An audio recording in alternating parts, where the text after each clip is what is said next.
Hello दोस्तों, आज हमारा क्वेश्चन है right the next 4 number by the script counting. हमें स्क्रिप्ट काउंटिंग करनी है और नेक्स्ट कितने नंबर लिखने हैं, 4 नंबर और लिखने हैं। ठीक है, अब पहले तो हमें देखना है कि पैटर्न क्या है। 201 है, फिर 204 है, फिर 207 है। अब मुझे देखना है कि फर्स्ट और सेकंड और थर्ड के बीच कितने का डिफरेंस चल रहा है। ठीक है, अगर मैं देखूंगा 204 से 201 को अगर माइनस करूं तो कितना आ रहा, 3 आया, 4 में से 1 गया, 3 आ रहा है, तो मुझे लगा 3 का डिफरेंस। फिर 207 से माइनस करूँ 204 को, तो 4 में से 3 गए, यहाँ पे 3 का डिफरेंस, मतलब 3 का डिफरेंस चल रहा। तो अब मुझे पता लग गया इसमें कितने का डिफरेंस चल रहा, 3 का। 201, 204, 207 है। अगर मैं अब इसमें +3 कर दूँ तो नेक्स्ट डिजिट क्या है, 210 आ जाएगी। यहाँ पे अगर मैं 3 प्लस करूँ तो 200 कितना आ जाएगा, 13 आ जाएगा।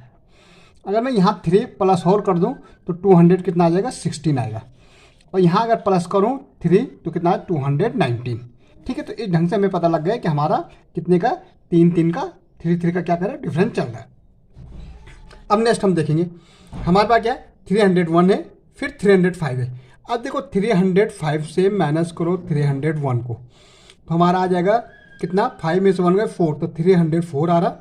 इसका मतलब 5 में से 1 गया 4, इसका मतलब कितना आ रहा, 4। 5 में से 1 जाएगा 4। ठीक है, ये लास्ट का नंबर क्योंकि आगे तो सेम है, तो कितने का डिफरेंस आ रहा, 4 का डिफरेंस आ रहा। ओके, ऐसे 9 में से 5 गए, कितना आ रहा, 4। तो अब मुझे पता लगा हमारा डिफरेंस कितने का है, 4 का है। तो यहाँ पे +4 कर देंगे तो अब कितना आएगा, 300, 9 4 कितना, 13 होता है।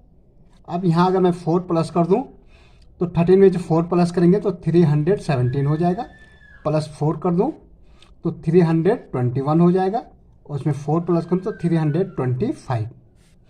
ओके, ऐसे में यहाँ देखो 400, फिर 410, फिर 20। यहाँ तो मेरे को लग रहा 10 और 10 बाद 20, इसमें 430 हो जाएगा। फिर 440 हो जाएगा क्योंकि 10 का डिफरेंस चल रहा, 450 हो जाएगा, और यहाँ 460। तो ये हमारा पैटर्न कंप्लीट हो गया। अब यहाँ देखो 2 है, फिर 5 है, फिर 8 है, तो मुझे 5 देखो आगे तो सेम है, 50 50 50, तो हमें लास्ट का देखना, 5 में से 2 गए, कितना है, 3। 8 में से 5 गए, 3। यहाँ पे मुझे 3 का डिफरेंस दिखाई दे रहा, तो हम क्या करेंगे, +3 कितना हो जाएगा, 511 हो जाएगा।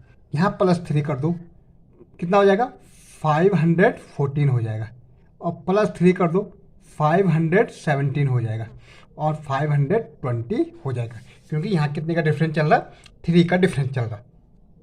यहाँ देखो 450, 455, 460, देखो 400 तो सेम है, लेकिन यहाँ देखो 50, फिर 55 है, फिर 60 है। इट मीन्स क्या है, देखो अगर मैं 50 में +5 करूँ तो 55 होता है, और यहाँ +5 करूँ तो 60 होता है। इट मीन्स किसने का डिफरेंस चल रहा है, हमारा 5 का डिफरेंस चल रहा। तो अगर मैं +5 कर दूँ यहाँ पे तो 465 हो जाएगा, +5 कर दूँ तो 470 हो जाएगा, +5 कर दूँ 475 हो जाएगा, और +5 कर दूँ 480 हो जाएगा। इस ढंग से हमारा पैटर्न पूरा हो जाएगा।